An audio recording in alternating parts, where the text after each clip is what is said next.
Hello guys, welcome all of you to Nightcode.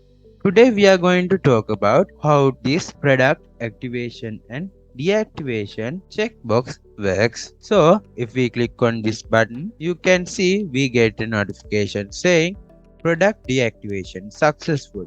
And when I click on OK, it's going to change this text into make your product active.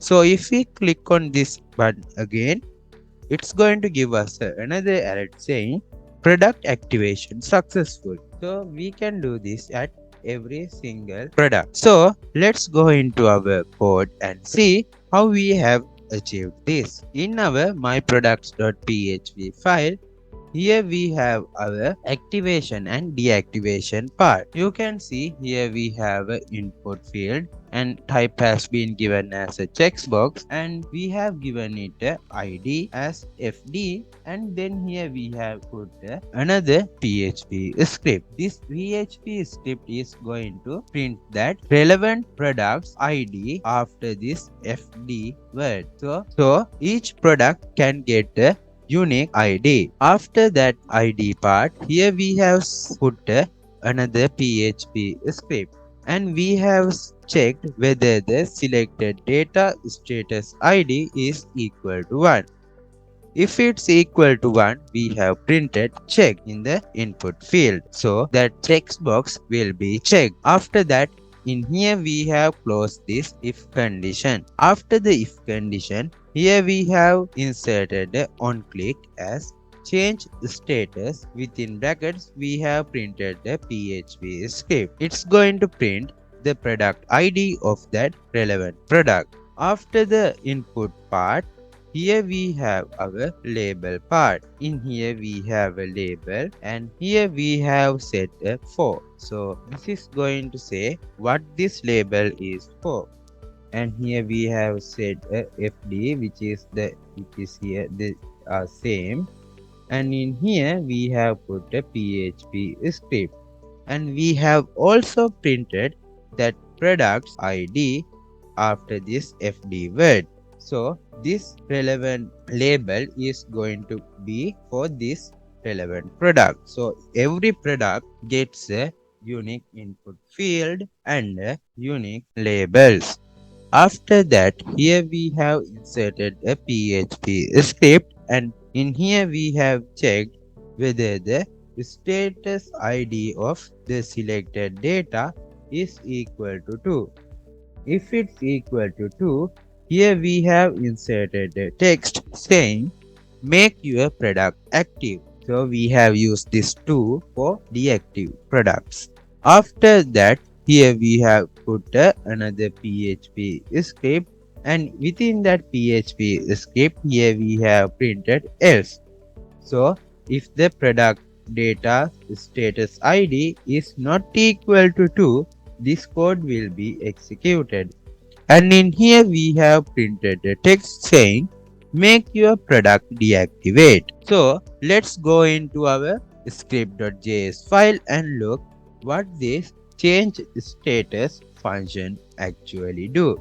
Here we have our change status function, and in here we have taken an input as a ID. In the next line, here we have created a variable called product ID, and we have assigned this taken ID as the value of this variable. In the next line, we have created a new request and stored it in variable request. After that, we have checked whether the state changed or not. If the state has been changed, this function will be executed. In here, we have checked whether the server state is equal to 4. If it's equal to 4, in the next line, we have taken the response from our server and stored it in variable response. After that, we have checked whether the response is equal to deactivated. If the response is equal to deactivated, this code will be executed. And in here we have printed an alert saying product deactivation successful, and we have reload the page. If the response is not equal to deactivated, in here we have checked whether the response is equal to activated. So if it's equal to activated, we have printed the alert saying product activation successful, and we have also reload this page. If the response is not neither equal to deactivated nor activated, this code will be executed. And in here we have printed the alert say, and we have printed the response within this alert. After that, here we have specified the method as get, and in here we have our destination as change status process.php, and in here we have concatenated values using variable p, and we have inserted product id as the data. After that, in here we have sent this request into this change status process.php file. So let's go into change status process.php file. In our change status process.php file, here we have imported our connection.php file into this change status process.php file. After that, we have taken the product ID which was sent using variable p, and we have stored that value in $product variable. In the next line, we have run a select query, and we have said select all from product table where id is equal to this product id. And we have taken that result set and stored it in product arrays variable. In the next line, we have checked how many rows are available in the product arrays variable and stored that value in the product num variable. After that, here we have inserted the if-else condition. First, we have checked whether the product num value is equal to 1 or not. If it's equal to 1, this code will be executed. If it's not equal to 1, this code will be executed. So if the product num value is equal to 1, in here we have taken the first row from the product arrays result set and stored it in variable product data. In the next line, we have created another variable as $status, and we have assigned its value as the status ID of the product data variable.